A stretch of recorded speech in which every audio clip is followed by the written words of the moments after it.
Hi, everybody. What you're seeing right now is my dining room table, and I have sprawled out a bunch of different tools that you would have to have if you were a graphic designer before the invention of a computer. Now, computers make this job real easy, a lot faster, and you can make a lot of money.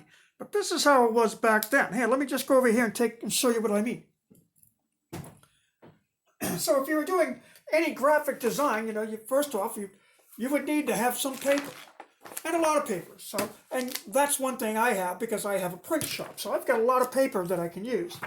You also need to have some artwork, and you can always use photographs or clip art. Now, I got this off the internet, but before this, they used to have booklets that they would mail out to you as a service, and they would have different pieces of clip art.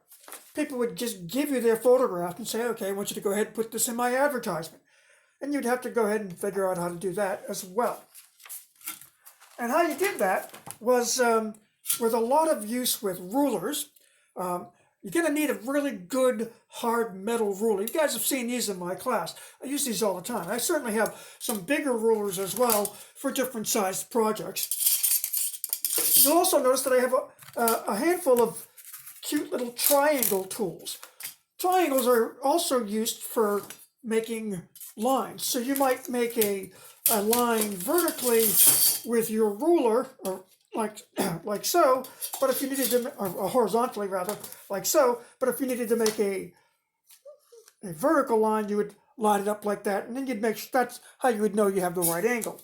And speaking of angles, of course, you would also need to have protractors and other measuring geometrical tools like that.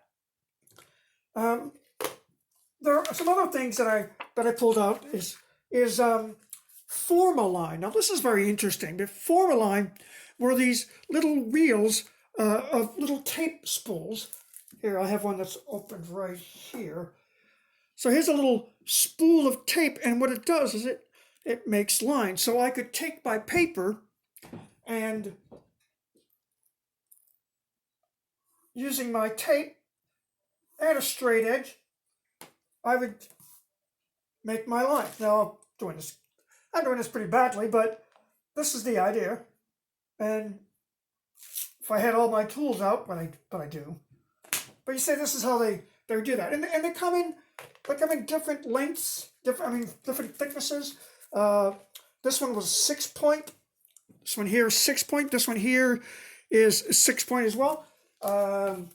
And this one here is 1 point. We can see it right there. And so the 1 point, of course, is going to be much thinner. Very thin. So here's my 1 point line. Let me pull this off here.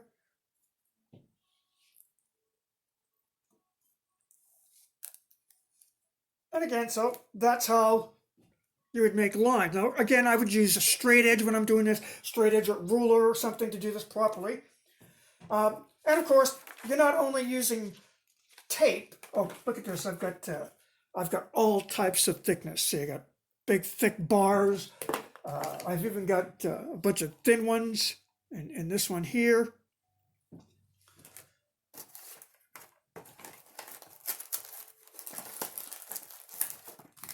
You can get them different sizes, different colors, I think.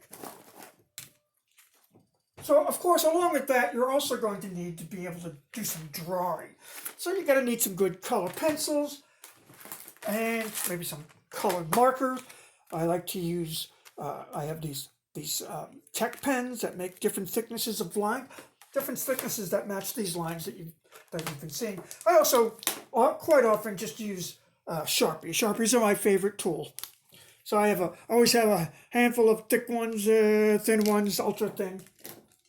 You'll also need pencils and X-Acto knives with X-Acto blades to cut things.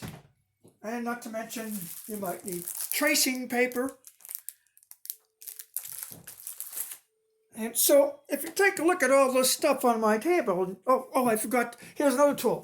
This is this is a proportion wheel. So if I had this photograph,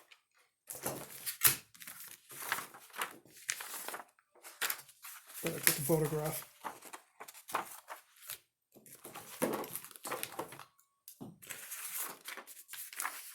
There it is. So if I had this photograph and I wanted to blow it up so that it fits in my box that I made, and maybe I want to just blow it up so just the head and of the two people, it fills in my whole box.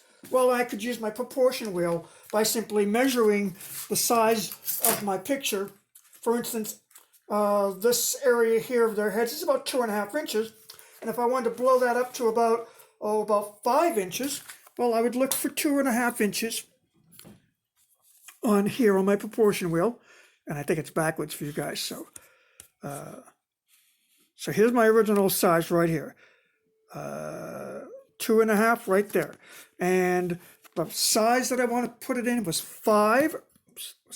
So I just put that 2.5, line it up to the 5 on the outside scale. So here's, there we go, see? So here's 2.5 here, and here's 5 out here.